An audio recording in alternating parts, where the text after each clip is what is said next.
Olá pessoal, boa noite a todos vocês. Estamos aqui começando mais uma live, certo? A live diária de hoje vai ter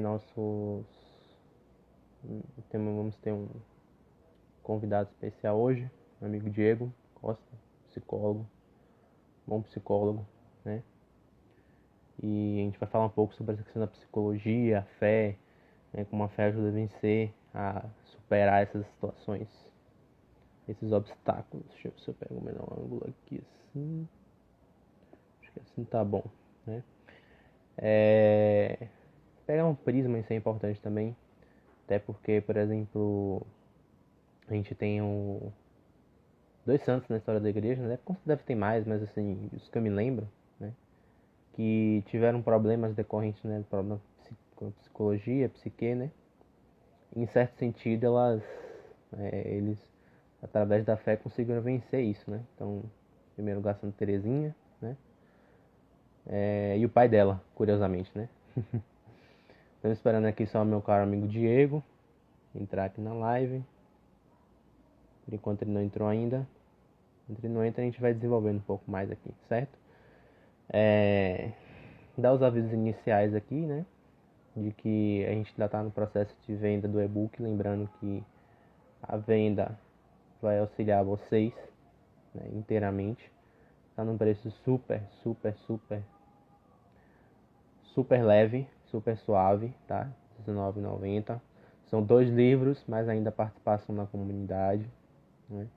Então, tudo isso ajuda, né? Tudo isso auxilia que vocês, né, possam caminhar, desenvolver, né, todos nós, a gente criar um laço ali familiar, né, um laço espiritual para a gente estar se auxiliando, se ajudando sempre, certo? Então, lembre-se disso, não esqueçam, né, isso é por tempo limitado. Por enquanto a gente vai continuar fazendo. Então, além disso, né, o pessoal tá entrando aí, me fale como é que tá o áudio, se tá tudo certo, se está tudo bem, né? O meu. Sim, eu lembrei, eu falei aqui de dois santos que tiveram problema, mas não foram só isso, não. Teve. Lembrei agora de uma santa que ela teve também uma relação muito íntima com a psicologia, né? Que foi Santa Edith Stein, na verdade, né? Que, na verdade, assim, Edith Stein é o nome dela, comum, né? Mas ela, como ela se consagrou a uma ordem, se não me engano foi a ordem carmelita, ela recebe um nome. Quando você entra na ordem dessa, você recebe um nome próprio. E o nome que ela adotou foi Santa Teresa Benedita da Cruz, né? E ela estudou, inclusive, ela foi discípula de Edmund Husserl, né? Que é um dos maiores homens da época para a questão da psicologia, o estudo da ciência, a fenomenologia, todo esse aparato, né, intelectual, ela deu e suportou para o Papa João Paulo II, inclusive, né? Então, isso foi muito importante para que para que a igreja desse passos largos aí na formação da sua doutrina, da sua fé, etc, né? Então, isso foi interessante também, né? Isso é importante também porque às vezes a gente tem muita visão, né, daquela coisa da fé muito no sentimento, pautada naquela coisa só do, né, você tá numa situação boa, favorável, então você acredita, né?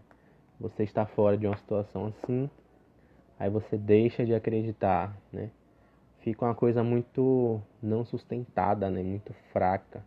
Tentando ajeitar o tripé aqui pra ver se ele fica um pouco melhorzinho, mas tá meio ruim. Muito fraca, né? Então, esse que é o problema às vezes, né? E aí você acaba não compreendendo, né? Que a fé ela serve para integrar a sua vida, né? Ela serve para simplesmente dar a você, durante o seu cotidiano, durante as ações práticas da sua vida, uma certa substância, né? Uma certa orientação. Na verdade, a fé é uma espécie de orientação que a gente passa para o espírito, né? Que a gente passa para a nossa vida, né? E que isso, em certo sentido... Ah, finalmente, meu caro Diego entrou aqui. E que isso, em certo sentido, dá um certa... Estuda isso, ajuda, né? Em certo sentido, a dar à pessoa esse grau de consciência, né? Então, já chamei ele aqui, tô só esperando ele aceitar, né? Não sei o que aconteceu, se é a internet, o celular dele, o que é que vai... O que é que tá dando aí, mas... Vamos só aguardar nosso convidado de hoje, né? Lembrando novamente que o tema hoje vai ser sobre psicologia e fé. Vou botar aqui. Ah, Opa, consegui, finalmente. finalmente. Meu Deus, dificuldade, cara. E aí, meu caro, beleza? Ai, Jesus. Hoje foi difícil, rapaz. Hoje foi difícil. Eu fui ligar aqui agora, o Mas celular deu um conseguimos ainda. pau, tive que desligar tudo, voltei pra cá. Aí, de repente, foi ó, uns 3 acontecimentos aí que não foram previstos aí com você, tá? Meu povo, como é que vocês Eu fiquei estão? dando embromation aqui Como é que é? esperando. Eu fiquei dando embromation aqui esperando você chegar aqui pra Desculpa, gente. deixar o pessoal já Desculpa, gente. chegar. Desculpa mesmo, tá? Eu sou o procrastinador. Mentira, eu não sou, não, tá? Enfim. E aí, meu caro, como é que você tá aí nessa... Sobrevivendo nessa quarentena aí, Rapaz, esse isolamento? olha, eu tô na minha casa, eu mantive meu reduto aqui, né, durante esse tempo, porque meu serviço também me permitiu isso. Sou um psicólogo, posso trabalhar muito bem pela modalidade online, né? Isso me facilitou muito, Aham. né? Isso me facilita em muitos âmbitos, né? Mas assim, eu dou glória toda vez que eu posso sair um pouquinho, né? Porque eu não sou escorraçado, não sou, eu não sou lixado, eu não sou nada do tipo. Eu tenho que sair todo emborrachado de casa. Quando chego em casa, as pessoas querem incinerar minha roupa, né? Esse tipo de coisa aí. Mas, no geral, eu tô levando de boa, Yuri. Eu tô com minha cabeça no lugar, não perdi o essencial, sabe? Não Não perdi o perdeu. essencial. Tá tudo comigo ainda. Eu trabalhando ou não trabalhando, continuo na mesma, tá? Mas eu não. Com certeza eu não cedi a uma coisa que a gente chama medo, né? Graças a Perfeito. Deus, eu consegui manter o equilíbrio, né, da minha casa, Uhum. e também, né, tem minha esposa agora aqui e a gente está conseguindo levar numa boa, né? Como é que tá você, Yuri? Eu acompanhei pouco seus Aí. lives, cara. Eu não consegui acompanhar muito suas lives porque eu tenho meu trabalho, né? Meu trabalho não me permite fazer muita coisa, né? Eu vou ficar acompanhando todo mundo que eu Faz parte. quero, né? Faz Como é que parte. você tá, cara? Aqui tô tranquilo, né? Alternando aqui as leituras. As leituras tá tudo atrasada, já adiantei tudo nessa merda aí já. Tá tudo Sem tempo atrasado. nenhum. Aí eu pego semana eu não vou ler nada, final de semana eu vou fazer curso, aí faço uns cursos aí, coffee, etc. Como o Simar falou, o único problema é dieta, entendeu? É dieta porque agora tá o pessoal tudo de restaurante só em delivery, aí o pessoal faz tudo aquelas propagandas de toda hora o Instagram, você passa um story e vem lá, hambúrguer não sei das quantas, story e vem lá, pizza não sei o que lá, story e vem lá, salmão não sei das quantas. Aí pronto, aí, meu amigo, aí é o dia inteiro propaganda se você brincar, entendeu? Mas fora isso, mantendo tranquilidade aqui, né? E as lives vieram pra isso também, né? Dá um certa rotina também de alguma coisa pra fazer, pra entregar também, né? Não ficar só aquela coisa em casa, tá lendo, fazendo aquilo outro, mas aproveitar que tá com esse tempo mais livre, mais tranquilo pra, né, fornecer. Então, uma coisa muito importante que você falou aí foi o medo, né? Essa questão do medo, porque medo, de fato, é muito importante. Eu dei estudado em algumas coisas, até li nessa quarentena, nesse período, assim, a biografia de Santa Catarina de Sena, né? E tem até um pouco a ver com o que a gente está trabalhando Espera um hoje, pouquinho, né? Yuri, Nesse desculpa. tema aí de Desculpa um pouquinho. psicologia. Eu não sei se a sua ligação tá ruim, se aqui a transmissão tá ruim, mas eu tô. A captação, principalmente do som sua, ela tá saindo um pouco alterada. Hum, Como é que vocês estão me escutando aí? Vocês estão me escutando bem? o som. Não, eu tô escutando você bem. Aqui eu tô ouvindo bem. Não sei o pessoal que tá Então, ouvindo acho que aí, eu tô mas. escutando você ruim, né? Tá. Uhum. Deixa eu ver se eu consigo. Tá muito lento, é o quê? A voz está saindo um pouco alterada, né? E a imagem está saindo um pouco, às vezes rápida, às vezes lenta. Se vocês estão me escutando bem, eu Uhum. só ouvi, tipo, você tá ouvindo bem, tá? Então eu acho que é um problema aqui meu mesmo, eu não sei. Tá aqui no Se os dois PC. estão escutando bem, se a maioria das pessoas estão escutando bem, tá bom pra mim também, tá? Vamos Deixa seguindo eu... então. O que eu estava falando é sobre a questão do medo, né? E Santa Catarina, ela viveu durante a peste negra, né? Sim. Peste negra às vezes dá muito, muito diferente do que a gente tem hoje, por exemplo, do Covid, né? Era muito mais mortal, matou metade da Europa praticamente, né? E você vê assim a capacidade que a pessoa tinha de andar assim no meio dos doentes, né? Perfeito. E de manter a sua integridade, assim. Às vezes não eram santos nem nada assim, né? Uhum. Isso que perdeu. Às vezes nem, por exemplo, assim, eu vi também tava vendo esses dias foi a biografia de Napoleão, né? E ele entrou ele tava foi no Egito, eu acho, tentando conquistar a parte ali do Oriente Médio, aquela região ali. E teve uma peste também. E os soldados estavam abalados, né? Por conta da peste e o medo também. Uhum.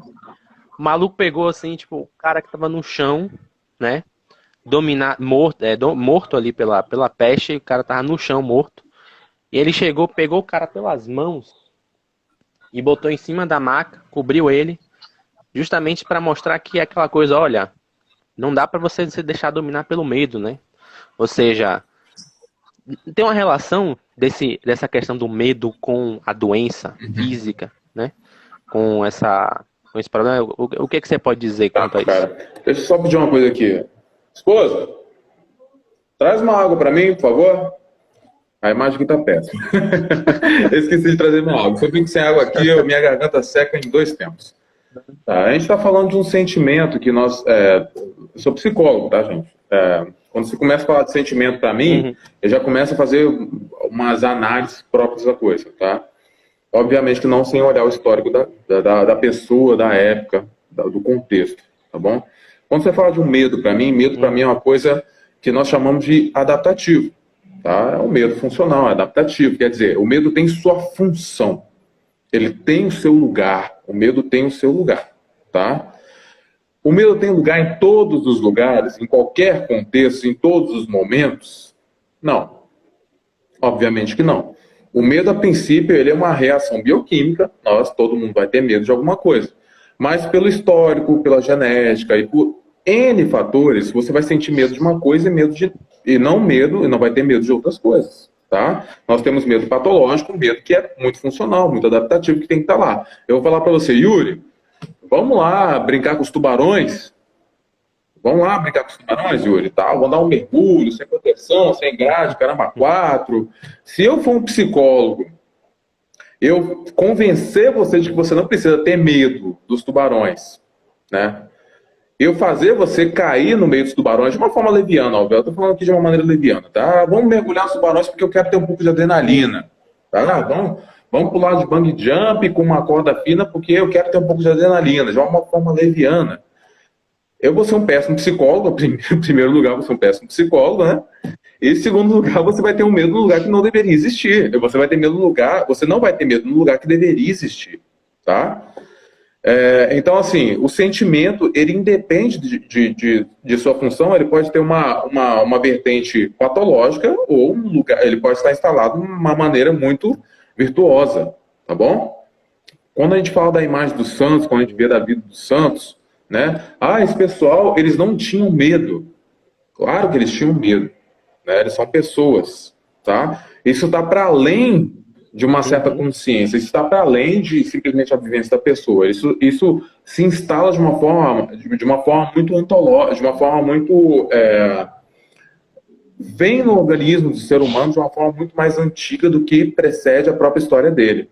Tá bom? Então, assim, o instinto do homem, a mente do homem, nós temos várias vertentes aí que vão falar para vocês que o medo e toda aquela sua ação instintiva tá para muito mais além da sua consciência, tá? Então, o que acontece? Você pode ter um medo ali, mas você pode simplesmente enfrentar situações, tá? Os santos, eles tiveram a sua margem de coragem exatamente porque eles tiveram oportunidade de enfrentar certas situações. E você os inveja por isso. né? Você tem que ter uma certa admiração por eles terem o medo. O medo estava ali, o perigo, aliás, o perigo estava ali, e mesmo assim, independente disso, existia um princípio ali, existia um valor, existia uma coisa muito mais forte que essa, sabe? Existia uma coisa ali muito mais poderosa que essa deles, né? O que essa pessoa pode fazer consigo? Porque quando a gente fala de coragem das pessoas, as pessoas pensam que simplesmente a corajosa é uma pessoa corajosa é uma pessoa que não tem medo. Não é isso, tá? Os santos não são pessoas que não tiveram medos, tá bom? Não é isso também. Os santos, eles se expuseram a situações de perigo e resolveram enfrentar as consequências disso, né?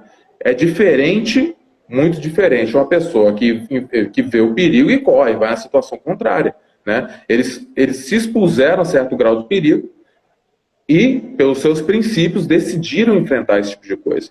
Um cão chamado coragem. Tá. Tô com um amigo meu aqui, tô vendo aqui. Ô, Carol! Isso é importante porque, assim, pelo que eu já vi, assim, São Tomás de Aquino, ele faz aquela definição do medo, né? Ele mostra que o medo e a ira, eles têm a mesma origem, em certo sentido. Só que a diferença é o direcionamento que você dá. Porque aí, os dois você enxerga um obstáculo. Desculpa, volta um pouquinho. Desculpa, volta um pouquinho, que deu uma travada aqui. Os dois... os dois, eles têm a mesma origem. Você enxerga um obstáculo que está ali na sua frente. E você tende a se irritar com aquilo, porque aquilo não consegue ser, né, vencido, né? E o outro, ele se acovarda, se amedronta, né? Ele se constrange, né? E aí é importante quando você fala isso dos santos, porque quando você fala da fé, o que é a fé? Ela dá uma abertura para o sujeito de possibilidades. Então, por exemplo, você falou assim, no exemplo do tubarão. Aquelas ali são possibilidades meramente humanas. Ou seja, eu tá com a jaula lá, tudo protegido, etc, etc e tal, né? Que, claro, é um ambiente que você tem como controlar, né? Você vai entrar num ambiente, você controla a forma que você vai entrar nele, né? Mas quando você lida com a pandemia, quando você lida com um problema, você não tem controle dessas coisas, né? A coisa simplesmente vai acontecendo, é muito imprevisível, né? É uma coisa assim que você fica, né, à mercê, né? E nessa invisibilidade é que a fé esmorece, porque a gente foca nas tendências meramente humanas e se esquece justamente de outras possibilidades, né? Não só as divinas, mas até coisas do acaso mesmo, da vida, do destino, enfim, né? E isso que é importante, né? E aí quando você pega pior ainda, você tem todo aquele clima de terror que a imprensa causa, tem informação. Então todo dia faz aquela contagem de mortos, e mais mortos, e mais mortos, e mais mortos, aquela coisa, né? Aquilo se torna uma coisa que você não consegue absorver, né? E aí a tendência é que a fé esmoreça mesmo. Que a coisa Perfeito. Olha, você falou de uma palavra aí que ela simplesmente perpassa todas as sessões que eu falo, todas as sessões que eu dou, que é controle, tá? Aquilo que você controla, aquilo que você não controla, tá bom? A ansiedade é muito vinculada com isso, tá? Quando a gente fala desse contexto que nós estamos vivenciando, com esse âmbito que nós estamos vivenciando, esse climão que nós estamos vivenciando, tudo isso cede pra gente um ambiente de total falta de controle, sabe? Tem alguma coisa muito maior, sabe, que está no ambiente agora, que está sobre nós, que ameaça a nossa integridade. Alguma coisa que é muito maior que nós não podemos controlar, tá? Nós temos várias formas de enfrentamento, né? Quando você vê uma certa posição, vamos falar de uma posição específica, você vê a posição de certas pessoas que estão usufruindo muito disso, usufruindo de forma positiva para o lado deles, que é o quê? Nós agora temos posicionamentos políticos que podem usar disso. Eles podem realmente usar isso como uma ferramenta. De uma forma muito fácil, até porque não existe nada que aconteceu na história da humanidade que poderia ser mais influenciador e usado mais como arma do que o medo, né? Então, assim, o medo é uma coisa assim que você consegue usar em qualquer época da história da humanidade, né? Como se fosse um influenciador, como se fosse uma coisa que iria dividir rios, né? Que iria converger certos rios, direcionamentos aqui. Né? A história da humanidade foi para tal ponto e para tal ponto por causa do medo que algumas pessoas souberam usar a favor deles. Né? Muito disso, inclusive, é atribuído à nossa igreja. Muito disso falam que a igreja católica fez tal coisa em tal época, porque impôs o medo em tal data, em tal época, sob tal vigência, sob tal papado, caramba, quatro. Né? Você vê muito disso aí por aí, né? Então, assim, o que é usado hoje em dia? Como que certas pessoas enfrentam? Isso é um posicionamento, inclusive, ele é um pouco novo, vamos dizer. Novo assim, novo como se fosse para ser analisado. Essas pessoas que usam dessa época, usam desse momento específico que nós estamos vivendo, né, para a sua ferramenta política, elas não enfrentam esse momento com tanto medo. Elas não conseguem enfrentar com tanto medo isso. Isso para elas é positivo de várias formas. Por quê? Primeiro, né, em primeiro lugar, elas conseguem fazer vingar a sua bandeira política, elas conseguem fazer vingar o seu posicionamento, né? Elas conseguem fazer o seu escopo político ser valorizado nesse momento, tá? E esse gozo, esse orgulho, esse gozo todo, tá? Ele fica até menor, ele consegue se rebaixar, ele consegue ficar inferior ao medo potencial que essas pessoas poderiam estar sentindo nesse momento. Então, assim, se eu uso esse medo ao meu favor, se eu uso se eu uso essa pandemia ao meu favor, eu consigo, inclusive, sentir menos medo dela. Você está entendendo mais ou menos o sentido aqui? Eu consigo com isso. Então, assim, as pessoas simplesmente elas não estão sentindo tanto medo quanto deveriam sentir. Tanto é que você vê as pessoas que expressam tanto medo nas redes agora, expressam muitos números de mortos. Olha os números de mortos que nós temos agora. Olha o quanto que está devastando a sociedade. Olha o quanto que isso já dominou. Olha o quanto que nós estamos errados. Olha o quanto que nós já morremos. Olha, já morreu o vizinho, já morreu sei lá o quê, morreu o dono do mercado, morreu caramba. Quatro essas pessoas, elas, além de... eu estou falando de um nicho aqui, tá? Além de umas pessoas que gozam da própria fofoca em si, elas também gozam da segurança de estarem fazendo a sua narrativa estar sendo validada nesse momento, sabe? Então, assim, esse gozo, ele tem uma pulsão muito, ele é maior do que o medo para essas pessoas nesse momento. Então, é muito mais fácil nesse momento eu sentir mais gozo divulgando o número maior de mortos, tá? Eu não estou falando de todo mundo não aqui, tá, Yuri? Eu não estou falando de 100% aqui não, tá? Mas eu tô falando assim, tem muita gente que está gozando desse momento porque eu estou fazendo valer o meu posicionamento político muito melhor agora do que antes, tá? Então, divulgar a catástrofe, fazer com que isso seja validado cada dia mais, expressar melhor que as pessoas têm que ter medo nesse momento, vai fazer com que eu sinta um gozo. Fazer com que eu sinta esse prazer internamente, né? Fazer com que eu tenha um certo orgulho, ou que a minha narrativa vai ser validada nesse momento, ele submerge um pouco do medo, vamos dizer, sabe? Ele deixa o medo um pouco mais irrelevante do que seria para as pessoas que estão sentindo medo por causa dessa pessoa, tá? Isso está acontecendo bastante nesse momento. Isso está acontecendo muito nesse momento, na verdade, tá? E aí... Aí você vê que como isso é tão oposto à fé, ao movimento da fé, foi mal, mas como isso é tão oposto ao movimento da fé, é que a fé, ela exige uma certa característica de abandono, né? E eu, curiosamente, esses dias estava pesquisando, né? Esses aplicativos que tem de Bíblia, né? Sabe quantas vezes você tem a expressão assim, não tenhas medo na escritura? É interessante que eu já pesquisei isso, ou já caiu essa pesquisa para mim, só que eu não lembro o número. Acho que são mais de 300 vezes, se não me engano. Praticamente ela aparece em tudo quanto é a situação, ou seja, mostra que talvez a paixão que mais influencia o homem seja o medo, né? Ou seja, aquela coisa do medo de perder o controle, do medo de perder a vida, de do medo do julgamento divino, do medo do demônio, do medo do seja lá o Uhum. que for. É o que está mais dominado, em certo sentido, é o medo, né? E quando você fala isso aí, desse controle de narrativa, não deixa de ser um pouco de medo, né? Não deixa de ser medo. Porque se a pessoa que está com medo, ela encontra alguém que está com coragem, logo depois, a primeira reação que ela tem é ficar puto da vida com aquela pessoa.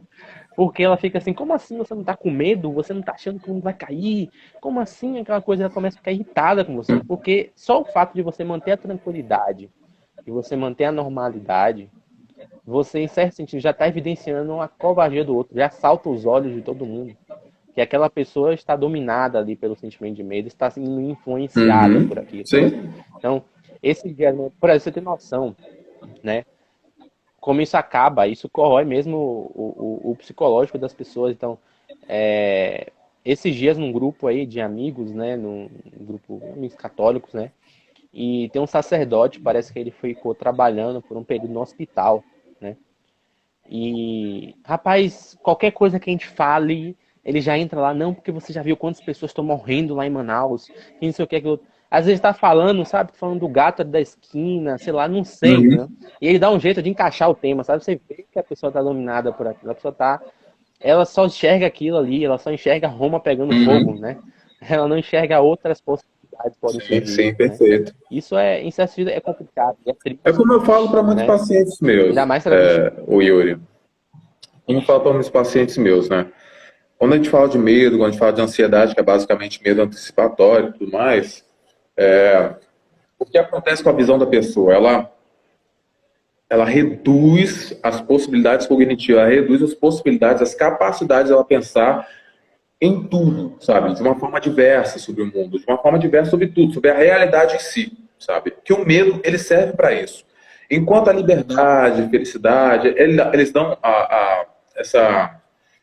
os sentimentos mais leves, vamos dizer assim, os sentimentos primários mais leves, eles dão a possibilidade de você amplificar, a razão principalmente, aliás, não é o comando dos sentimentos, mas a razão em si. Ela dá a possibilidade de você enxergar a vida com uma amplitude muito maior, um leque muito mais abrangente, sabe? Os sentimentos em si, eles canalizam, filtram, secam, fecham as possibilidades de você enxergar a vida de uma forma mais ampla, né? É como se o medo deixasse você mais burro mesmo, sabe? O medo deixa as pessoas um pouco mais burras mesmo, Uhum. sabe? É de fato isso que acontece, você está vendo muito disso por aí. Não é que você não deveria ter cuidados, não é que você não deveria ter medo. Como eu falei antes, o medo ele tem uma função adaptativa, ele é adaptativo, ele serve para alguma coisa, tá? Ele Sim, serve para a humanidade. Ele é principalmente para preservar você de perigos, ele é para manter sua integridade.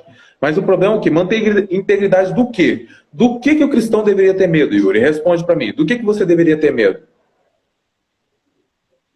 com certeza, perder a alma, né? Exatamente, é Com uma coisa que eu vivo certeza. repetindo É, aqui, incansavelmente. O cristão deve ter medo de perder a alma. Primeira coisa, a primeira coisa que tem que ter, qualquer pessoa que me conhece testemunha isso, a primeira coisa que eu falo, você tem que ter medo de perder sua alma, cara. Você está no seu emprego, você tem que ter medo de perder sua alma. Você está fazendo seu aniversário, tem que ter medo de perder sua alma. Você tem filhos, tem que ter medo de perder sua alma. com certeza. E como é que você perde a alma através dessas coisas? Se você não capacitar seus filhos ao céu, se você não estiver sendo o cristão que você deveria ser no seu catequizando da forma que você deveria catequizar, expressando seu cristianismo em todos os ambientes que você Se você não convive. cumprir seu Hã? dever, né? Se você Se não você não cumpre o seu cumpre o seu dever, dever, se você exatamente. se O não ir de cumpre aquele dever, evangelizar não é para os apóstolos, né? É para todo mundo, é para gente, é para a vida, é para qualquer um que se hum, dispõe, é para a pessoa que quer ser salva mesmo, né? Qual o medo que a gente tem que ter? É de perder a alma. Isso restringe tanto as possibilidades do mundo te impor medo, restringe demais, demais as possibilidades do mundo te botar. isso na verdade hierarquiza. Porque, por exemplo, beleza que você tenha medo de ir para um hospital precisar de um respirador. Não é uma situação agradável para ninguém, né? Mas o que é isso diante de você agonizar? Tipo, a agonia que você vai sentir dentro de um hospital, que talvez seja uma agonia que leve, sei lá, 3, 4 Uhum. dias. O que é isso diante de uma agonia eterna? Entendeu? Exatamente. quando você perde a capacidade de botar isso na sua orientação, você desorienta, você tira a hierarquia de todo o resto. E quando você tira a hierarquia de todo o resto, aí você se prende, aí você se disciplinar, aí você se deixa levar pelas situações, né? Eu tenho para mim que, por exemplo, essas atitudes que os governos têm tomado de manter a ilegalidade da religião, da prática dos cultos, deveria ser algo que deveria levar muito mais medo do que até a própria doença, inclusive, né? Ou seja, você tem dado passos largos a possíveis criações de tiranias, né? E as pessoas não têm dado a devida atenção quanto estão dando atenção ao problema da saúde, que tem que ser tomado, tem que ter a sua precaução, mas aquilo tem a ver com a sua vida como um todo. Sua vida vai... A pessoa olhar para a sua própria vida, ver assim, poxa, o que é que foi que mudou? O que é que eu tinha de planos para esse semestre que eu não fiz por conta dessas imposições? Você vai ter uma porrada de coisas. E as pessoas não conseguem orientar, não conseguem hierarquizar aquilo, né? Quantas pessoas, por exemplo, sem sacramentos, sem confissão, sem missa, hoje é dia de São José, hoje primeira sexta-feira do mês, né? Então, são essas coisas que as pessoas não hierarquizam. E a falta do sentido sobrenatural da vida acaba perdendo esse sabor. A vida perde esse sabor hierárquico das coisas. Não se orienta mais, né? Não se dá mais aquela noção de prioridades, né? A prioridade vira aquilo que está no meu horizonte de visão imediato ali. Eu não consigo orientar. Mas isso aí não consegue governar a vida de ninguém. Você não consegue nem pilotar um navio assim na vida. Olha, meu cara, é aquilo. Você especificou bem. Esse poder de hierarquizar que é só dado aos humanos, né? É só dado pra gente, né? Esse poder de hierarquizar valores, principalmente morais, né? Que precedem de um centro, que precedem de uma base, né? É próprio nosso. Né, de uma alma que não falece, de uma alma que não perece, né? Então, assim, nós temos uma finalidade, nós temos um final que é muito bem previsto, ele é muito objetivo, ele é muito sólido para a gente.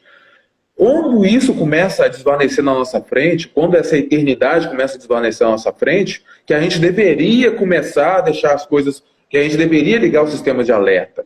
Né? Quando a gente perde as propriedades que deveriam salvar a gente, obviamente, óbvio, né? Para a gente deveria ser isso, né? Você quando você fala de valores eternos, você não trata da saúde das pessoas. Quem disse? Né? Quem disse que a gente não trata da saúde das pessoas quando a gente está falando de valores eternos, né? A gente não está falando que a pessoa tem que perder saúde para ganhar a alma. Não, a gente está falando de uma coisa que é aquilo que Cristo fez no sábado, né? Ele foi lá e venceu. Ele não venceu a droga da morte? Ele venceu a droga da morte. Não venceu a droga da morte? Venceu a droga da morte. Ele estava falando ali de medo mesmo. Ele estava falando ali de medo, de aquilo ali que escorraça, que encurrala o ser humano da forma mais visceral. Porque não existe medo que precisa mais, não existe medo sobre a face da Terra que seja maior do que o medo da morte. Tá? Toda a história da humanidade, toda a história da tecnologia, ela canaliza-se para esse fim, sabe? Ela se vincula a esse fim. Toda a evolução desse sentido, ela se canaliza, ela acaba se vertendo para esse fim de que é estender a saúde, fazer com que o ser humano goze mais da vida, estendendo a vida, ganhando mais vida. A imortalidade, porque a Terra tem que ser tudo, a vida tem que ser tudo, o mundo tem que ser tudo. E quando a gente fala do mundo, a gente fala de coisas sensíveis, não é isso? A gente não fala de coisas sensíveis, a gente está falando de estímulo, a gente está falando de coisas sensíveis, a gente está falando de sentido, a gente está falando de sentimento, a gente está falando de coisas que a gente consegue sentir na própria carne, né? Então, assim, tudo que a gente sente aqui é real, e aquilo que a gente não sente não é real, tá? Se a gente fala de eternidade para esse pessoal, do que isso vale? Sabe? Do que isso vale? Então, se você perde a vida, você perde tudo, vamos proteger aquilo que é de maior, né? Vamos proteger aquilo que é de mais, que nós devemos beneficiar maior sobre a face da Terra, que é o quê? Não, nós vamos beneficiar, nós vamos priorizar, nós vamos dar o hipervalor, né? Um hipervalor a vida e não a eternidade, sabe? Nós vamos dar valor à vida e não à eternidade, né? Quando você hierarquiza essas coisas, você não separa tanto uma coisa da outra. Tanto é que nós somos anti-aborto, não é assim? Nós não somos anti-abortistas, nós deixamos de ser anti-aborto desde que começou a pandemia? Não, né? De jeito nenhum, né? A gente assinou tudo que a gente tinha que assinar, votou tudo que a gente tinha que votar, fez aquilo, fez aquele escarcel todo, porque realmente nossos valores eles não foram para eles não se acabaram por causa disso, né?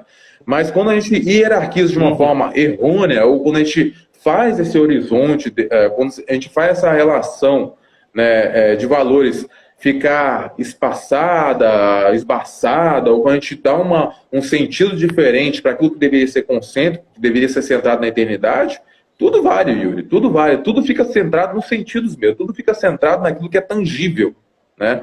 E o medo faz isso com as pessoas, Yuri. O medo faz isso com as pessoas. O medo limita a capacidade das pessoas pensarem, principalmente naquilo que é transcendental. Por quê? Porque o medo está vinculado, o medo propriamente dito, né, do ser humano, tá? Ele está vinculado com reservar-se, com proteger a própria integridade. Proteger a própria integridade é sempre proteger a sua própria vida, você não conseguir se doar, você não conseguir se sacrificar, não, é proteger a própria vida. Então, quando você protege a própria vida, você se protege de tudo. Sabe que é de tudo que poderia ofender você, que poderia degradar você, que poderia ofender, que poderia fazer qualquer coisa com a sua integridade sensível. Não com a sua integridade espiritual, mas sensível das coisas. Sim, você perde o padrão referencial, né? Então, se você, inclusive você falou do aborto, faz todo sentido ser a favor da vida quando você tem valores espirituais, porque nós não somos a favor da vida por uma questão meramente assim material. Ah, porque é um bebezinho, não sei o que lá. Mas a gente sabe que aquilo ali, o que é gerado é uma alma eterna, né? Às vezes as pessoas até usam aquele argumento assim, ah, não, porque a mãe do Cristiano Ronaldo ia abortar. Se abortasse, ele não seria quem ele é hoje. Não, beleza, isso é válido.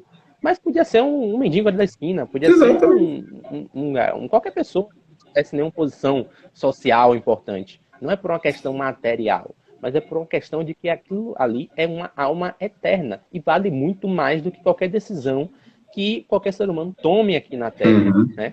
Ou seja, nunca vai ser ou transcendido em relação àquilo ali. E isso aí vem muito, né? Eu tô lendo ali, eu tentei até pegar, mas tá bem longe ali, um livrinho ali que é do Nikolai Berdyaev.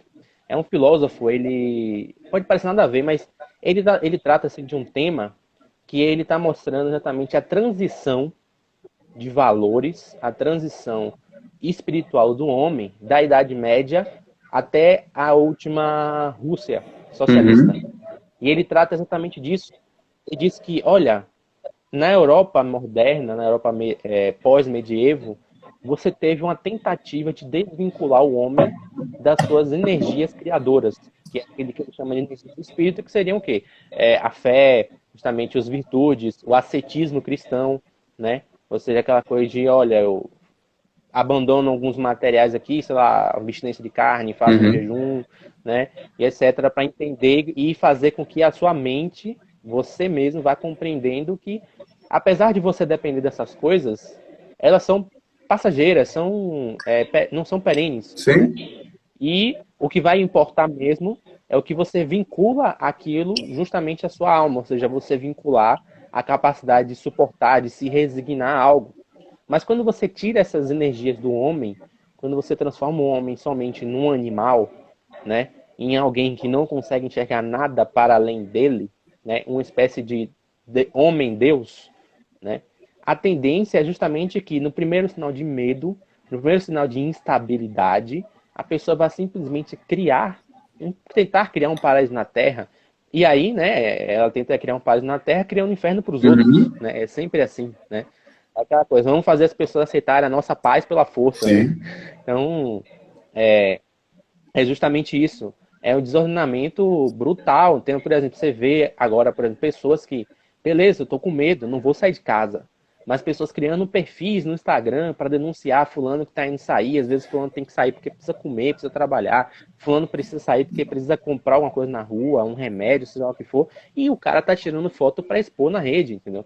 Ou seja, a pessoa se torna um tirano, ela não percebe, né? Ela não consegue hierarquizar Sim. aquilo ali.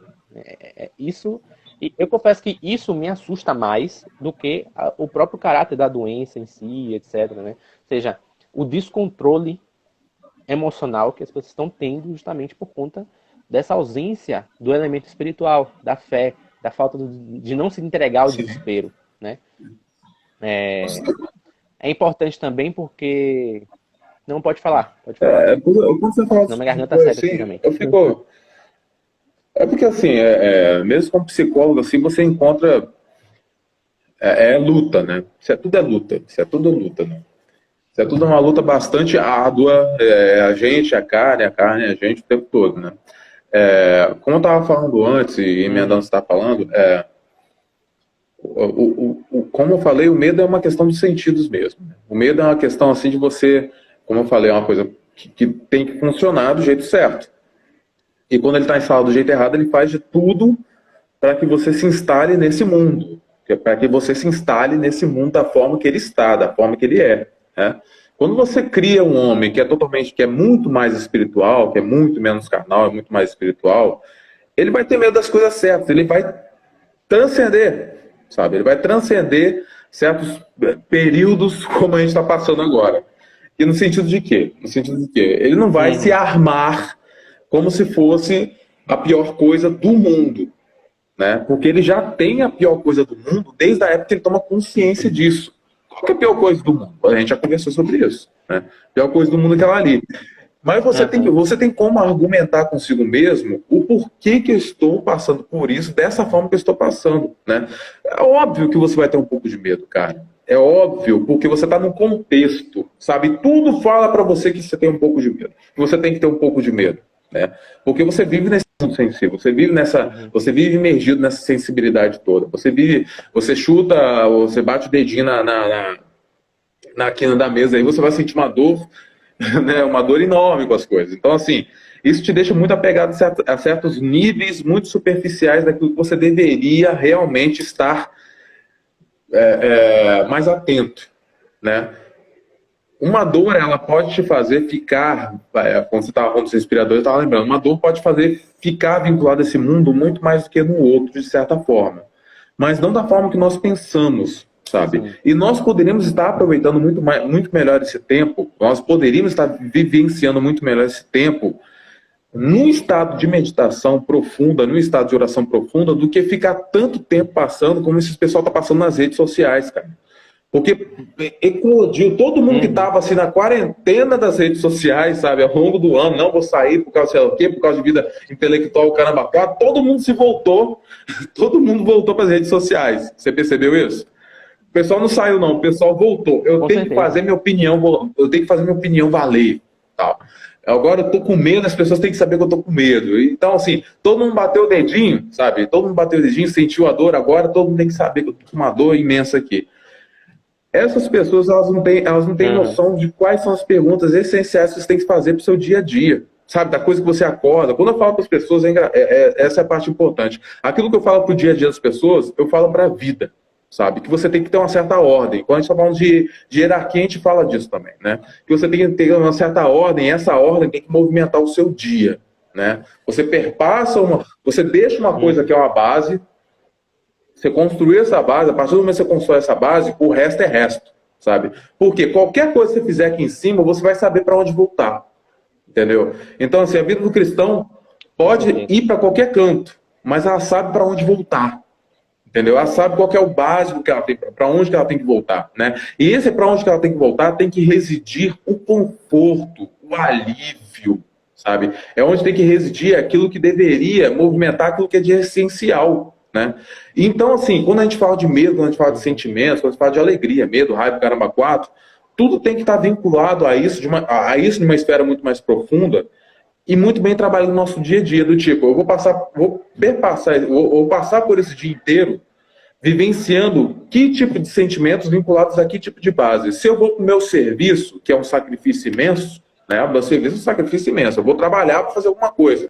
A pessoa às vezes situa a alegria dela todo no serviço. Ou às vezes a pessoa situa a alegria dela todo no ganhar dinheiro. Às vezes a pessoa situa, né, a vida dela todinha não vou encontrar com minha esposa, ou por causa dos meus filhos, ou por causa de sei lá o quê. Mesmo ela valorizando tudo isso na vida, quando ela perde essas coisas, a pessoa entra em um estado de quê? De desespero, às vezes. A pessoa se desespera. Ela botou uma âncora onde não Como é que é? botar. Ela botou uma âncora onde não deveria Exatamente, ela botou uma âncora onde não deveria botar. Aí eu falo, bem, olha, as suas perguntas essenciais, a sua função, a sua base não estava ancorada, não estava alicerçada no lugar certo. Não estava no lugar certo. Eu falo, obviamente, Yuri, eu sou um psicólogo, não sou um psicólogo dos católicos. Eu sou um psicólogo das massas, né? Eu atendo todo mundo. Eu sempre tento procurar quais são os alicerces das pessoas, mas quando eu falo com os católicos, eu falo exatamente sobre isso. Eu falo aonde está a sua verdade, qual é a sua verdade, em que está alicerçado. Quando você está alicerçado corretamente, quando você tem as perguntas corretas respondidas, quando você está no essencial da coisa, quando você sabe qual é o essencial da coisa, você pode perder o que for, você vai passar pela tristeza, você vai ter raiva, você vai ter o caramba quatro, mas essas coisas não vão te desestruturar. Elas não têm a função de deixar você em desespero. Sabe? Uma das cognições que eu trabalho na minha abordagem é exatamente essa cognição da esperança, que é o desespero mesmo. Quer ver uma pessoa desesperada, quer ver uma pessoa totalmente deprimida, quer ver uma pessoa que é completamente ansiosa, é a pessoa que tem um futuro desesperançoso, ou a pessoa que está na cognição do desespero. Fala. Tem um rapaz aí, põe aí nos comentários, que ele falando sobre a situação da pandemia, etc. E até o último comentário aí, se você for dar uma olhada aí também. E ele falando assim, olha, estou em estado de desespero no momento por causa do desemprego que irá me proibir de noivar com minha namorada. Olha, meu caro Jeiderson, é o seguinte, eu entendo que você tinha um plano para noivar com sua namorada. Eu mesmo tenho um plano, né? Eu estou noivo agora para justamente casar depois, né? E isso faz parte. Eu tinha plano, por exemplo, agora estamos em dia 1º de maio, era o dia que a minha namorada estaria vindo me visitar. Minha noiva, na verdade, vindo me visitar. Era o plano que a gente tinha feito, entendeu? Não precisa se perdoar, não, meu caro. Faz parte. É até bom que você fale isso aqui, que faz parte do tema, né? Mas o que você tem que entender, olha, todas essas coisas são planos que poderia dar errado por causa de uma pandemia, beleza, mas poderia dar errado por causa de qualquer outro problema, podia surgir uma crise, um golpe político, não tem como você controlar. O que você tem que fazer é o seguinte, mantém as bases daquele plano e vai tocando dia a dia de acordo com a sua orientação, com essas perguntas que o Diego está traçando aqui, que são importantes para manter e sustentar a sua vida, né? Porque fora disso, você vai de fato se abalar, porque você vai ficar vendo sempre um futuro inalcançável, porque você não vê o futuro pela ótica dele, você vê o futuro pela ótica do presente. Então você não pensa assim, tem um futuro lá na frente daqui a 6 meses. Daqui a 6 meses talvez já passou isso tudo, já a economia se recuperou, etc, etc. Não. Você vê o futuro e vê, não, no futuro vai estar do jeito que está aqui agora e você se desanima. Isso não pode acontecer, né? Tem que ser o contrário, né? Você tem que enxergar o presente com o que você tem hoje, agora, entendeu? E o futuro você dá uma pausa, dá um start, entendeu? E aos poucos você vai construindo, vai desenvolvendo aquilo, né? Justamente por conta disso, você bota as bases, ou seja, se não acontecer aquilo ali, desmoronou, né? Eu estava lendo aqui, antes de entrar na live, o livro do Alexander Solzhenitsyn. Ele foi um cara que, acho que ele era psicólogo, ou filósofo, mas ele foi preso dentro da União Soviética. E escreveu o livro dele lá, um calhamaço de mais de 600 páginas, né? Então, tipo, o cara tá numa situação das piores possíveis, dentro de um campo de trabalho forçado na União Soviética, entendeu? E ainda assim consegue realizar o sentido da vida dele, a vocação dele, né? Justamente por isso, se ele ficasse pensando, poxa, eu vou realizar lá no futuro, talvez ele não tivesse nenhum futuro para realizar, né? Talvez ele só tivesse... Algumas filosofias superficiais vão falar para isso. Você tem o que você tem o agora. O agora é aquilo que você já teve, obviamente, né? Eu sou uma pessoa assim que eu falo para você, o que você tem que ser? Você tem que ser forte o tempo todo, sabe? Que é o tempo todo você tem que ser forte. A possibilidade de você ser forte prepara para ser aquilo que você tem que ser daqui a 2 dias, 2 horas ou 25 anos, tá bom? Por quê? Porque você está preparado para aquilo que vier. Obviamente, você pode planejar aquilo que for. A primeira coisa que você já tem, que é o quê? Para a gente que é cristão, nós já temos o objetivo principal. Já temos um objetivo principal. Você tem que se santificar o tempo todo. Por quê? Porque você tem que ser santo no momento de agora. Você tem que ser santo fazendo essa live. Você tem que Você tem que fazer os ambientes, você tem que fazer com que tudo se contextualize com o seu grau de conversão, com a sua conversão. Isso é a sua possibilidade do momento. Uhum. Tudo aquilo que é futuro, você pode planejar à vontade, fique livre para fazer isso. Mas se torne a pessoa que vai realizar esses planos. Sem que isso te comprometa, de uma maneira que você será uma pessoa frágil, sabe? A fragilidade, ela está vinculada com você, quando eu falo para as pessoas, ela está vinculada sempre com essa superfície da sensibilidade das coisas. Que é o quê? Você não pode, você tem que preencher todo o seu futuro. Desculpa, aqui tá falhando pra caramba, aqui tá dando. Eu não sei o que está acontecendo com o Wi-Fi aqui, não. Você tem que preencher, esse futuro com suas possibilidades. As possibilidades são sempre uma incógnita, né? Então, o que você tem que ser no dia a dia? Você tem que ser o melhor que você puder no seu dia a dia. Você planeja o que você tem que planejar, faz o que você tem que fazer, você vai cumprir com o seu caminho escolhido, né? E ser aquela pessoa que você tem que ser. A partir do momento que você tem traçado um caminho, não quer dizer que você tem o caminho certo. Quer dizer que você vai ser a pessoa que vai caminhar. Entendeu? Você vai ser a pessoa que vai caminhar para aquilo que você escolheu. Você vai ser simplesmente o melhor que você puder no seu dia a dia, cara. Isso vai te dar a segurança que você precisa.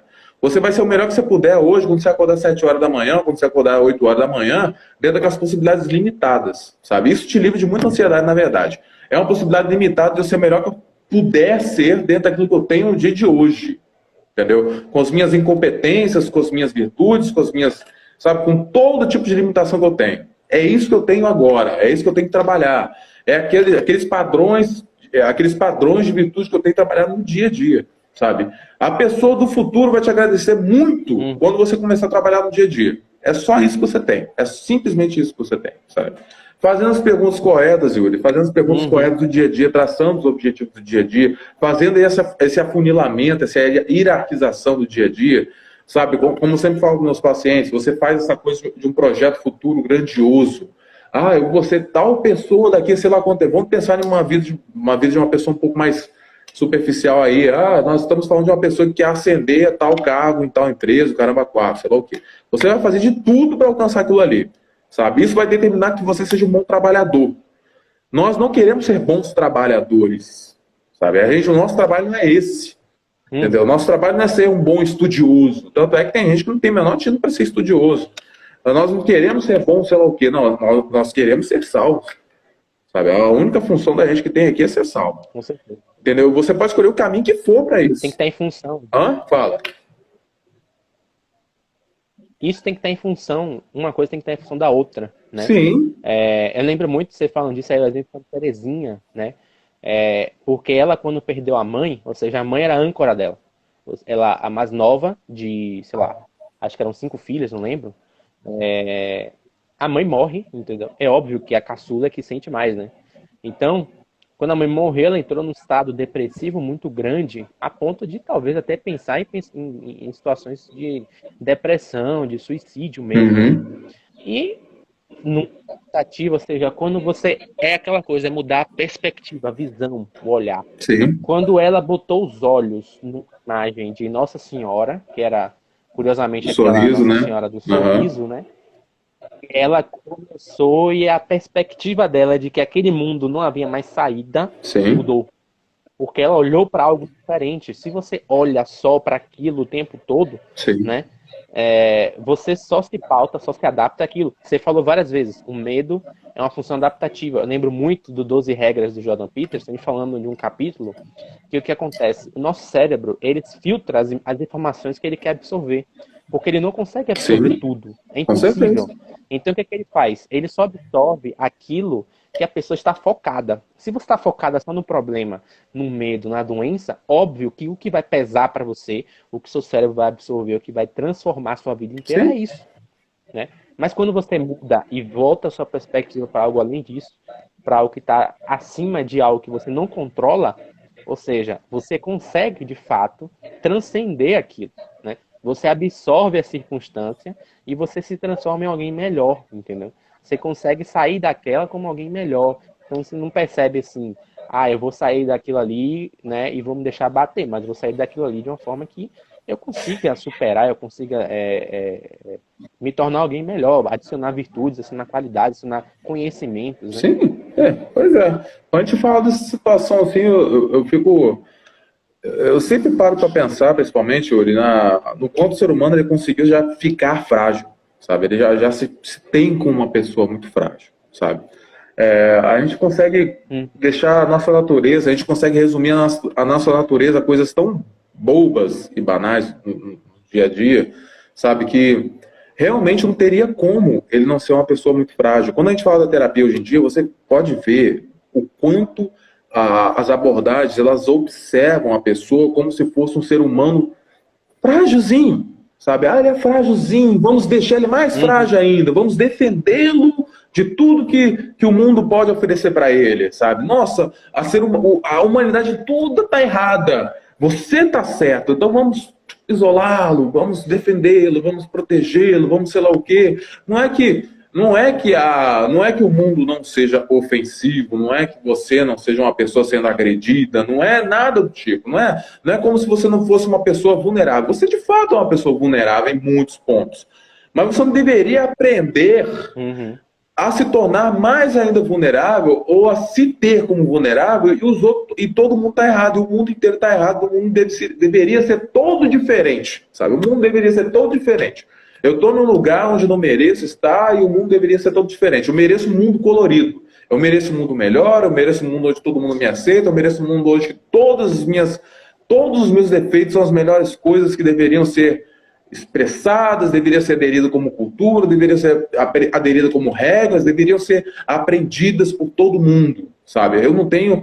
Todos os meus defeitos deveriam ser uma coisa que não deveria ser fragilidades minhas, mas sim aceitas, entendeu? É óbvio que você tem fragilidades, é óbvio. É óbvio que você tem alguns furos, é óbvio que você tem umas coisas a serem trabalhadas, mas eu não deveria falar para você que você deveria ser menos frágil para isso, que você deveria ser menos defeso para isso. Eu não deveria estar aqui para defender você mais ainda disso, mas se tornar você uma pessoa menos vulnerável às coisas, uma pessoa muito mais forte, muito mais resiliente. A resiliência para mim fala exatamente disso. Tá? Quando algumas abordagens falam para mim que você tem que se aceitar, eu falo, beleza. Você tem que se aceitar, você tem que ter um certo nível de tolerância consigo mesmo, mas é porque você está muito falho.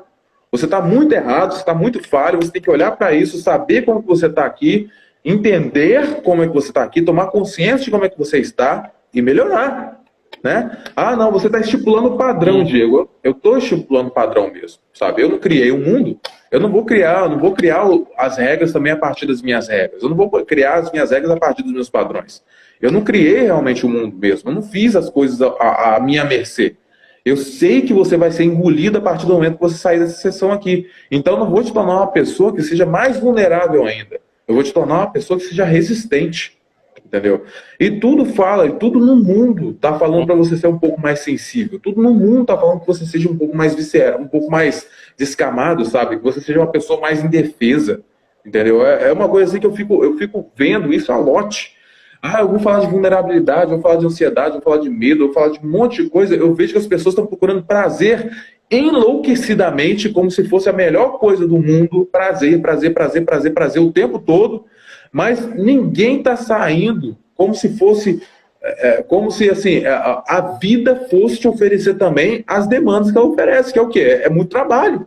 A vida é trabalhosa pra caramba, a vida exige um empenhoado, a vida exige que você acorde cedo às vezes, que exige que você acorde de madrugada, às vezes você vai matar sei lá quantos zilhões na sua vida, e você tinha que estar pronto para isso, sabe? Você tinha que estar pronto para isso, tem que estar preparado para isso, porque a vida não é só prazer, ué. Se a vida fosse só prazer, você sabe, se ela te oferecesse só isso na vida, se toda esquina você fosse encontrar recompensas, sabe? Eu não sei, sinceramente, eu não consigo nem vislumbrar essa ideia de um ser humano, como é que ele seria se ele fosse criado nessa base. Mas a humanidade está se esforçando loucamente para isso.